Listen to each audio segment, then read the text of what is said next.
से करिए मुलाकात गे, हमरा से करिए मुलाकात गे। तोरे से प्यार हम करी गे छौरी, तोरे से करी ले बात गे।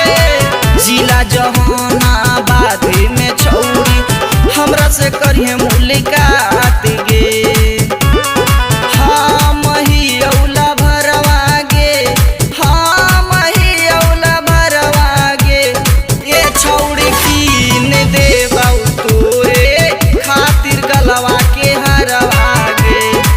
छौड़ी कीन दे बाऊ तोरे खातिर गलवा के हरवा गे, गलवा के हरवा गे,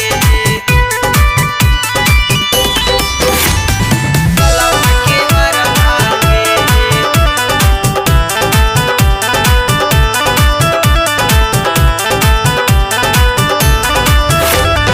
प्यारे लाल मंटू प्रेमी गे छौड़े, यही औला भरवा गे। तोहरे खातिर हम की